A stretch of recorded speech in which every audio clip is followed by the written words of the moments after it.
Ada seorang kaya yang selalu berjubah ungu dan kain halus, dan setiap hari ia bersukaria dalam kemewahan. Dan ada seorang pengemis bernama Lazarus, badannya penuh dengan borok, berbaring dekat pintu rumah orang kaya itu, dan ingin menghilangkan laparnya dengan apa yang jatuh dari meja orang kaya itu. Malahan anjing-anjing datang dan menjilat boroknya. Kemudian matilah orang miskin itu, lalu dibawa oleh malaikat-malaikat ke pangkuan Abraham. Orang kaya itu juga mati, lalu dikubur. Dan sementara ia menderita sengsara di alam maut, ia memandang ke atas, dan dari jauh dilihatnya Abraham dan Lazarus duduk di pangkuannya. Lalu ia berseru, katanya, "Bapa Abraham, kasihanilah aku. Suruhlah Lazarus supaya ia mencelupkan ujung jarinya ke dalam air dan menyejukkan lidahku, sebab aku sangat kesakitan dalam nyala api ini." Tetapi Abraham berkata, "Anak, ingatlah bahwa engkau telah menerima segala yang baik sewaktu hidupmu, sedangkan Lazarus segala yang buruk. Sekarang ia mendapatkan hiburan dan engkau sangat menderita. Selain daripada itu, di antara kami dan engkau terbentang jurang yang tak terseberangi, supaya mereka yang mau pergi dari sini kepadamu ataupun mereka yang mau datang dari situ kepada kami tidak dapat menyeberang." Kata orang itu, "Kalau demikian, aku minta kepadamu Bapa, supaya engkau menyuruh dia ke rumah ayahku, sebab masih ada 5 orang saudaraku, supaya ia memperingati mereka dengan sungguh-sungguh, agar mereka jangan masuk kelak ke dalam tempat penderitaan ini." Tetapi kata Abraham, "Ada pada mereka kesaksian Musa dan para nabi. Baiklah mereka mendengarkan kesaksian itu." Jawab orang itu, "Tidak, Bapak Abraham, tetapi jika ada seorang yang datang dari antara orang mati kepada mereka, mereka akan bertobat." Kata Abraham kepadanya, "Jika mereka tidak mendengarkan kesaksian Musa dan para nabi, mereka tidak juga akan mau diyakinkan, sekalipun oleh seorang yang bangkit dari antara orang mati." Suatu komunitas, kita harus punya rasa empati terhadap saudara-saudara kita yang berkekurangan, sebagai perwujudan bahwa ketika kita melayani saudara-saudara yang kita berkekurangan, itu kita lakukan juga untuk Allah sendiri. Bapak Ibu nanti akan membuat satu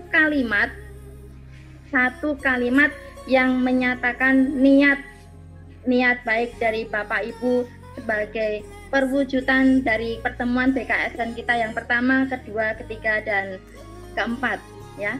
Silakan nanti dituliskan di kertas gambar ataupun HVS, kemudian nanti adik-adik boleh menghias. Ini contohnya, ya. Ini aksi nyata yang keluarga saya akan lakukan. Tidak membuang atau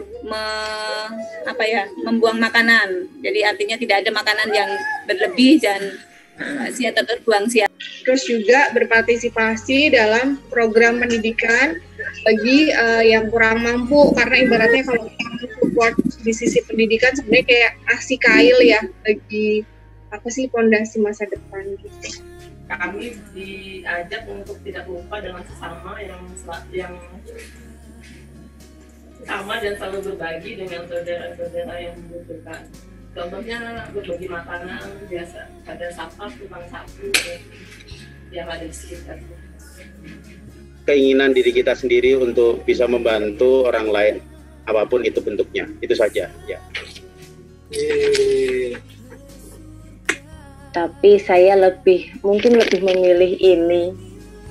Membangunnya adalah berbagi ke satpam dan juga tukang sapu.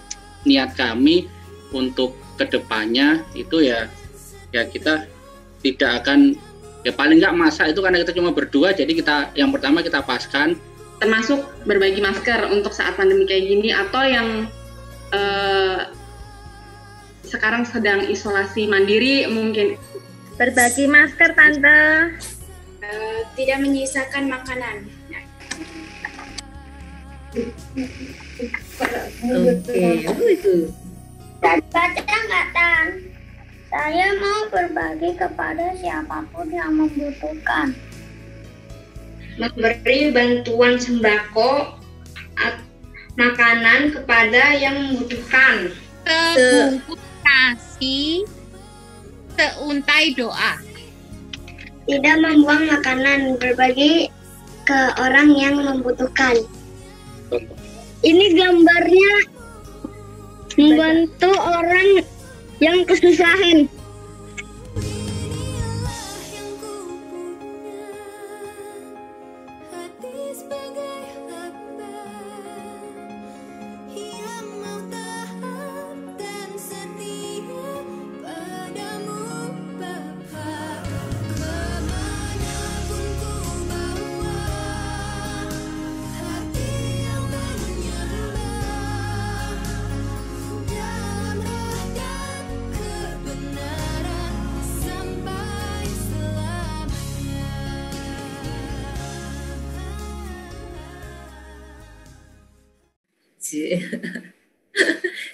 Sip, nanti ditempel di kulkas ya, ini atau di mana gitu yang gampang terlihat ya, biar selalu ingat kita ya.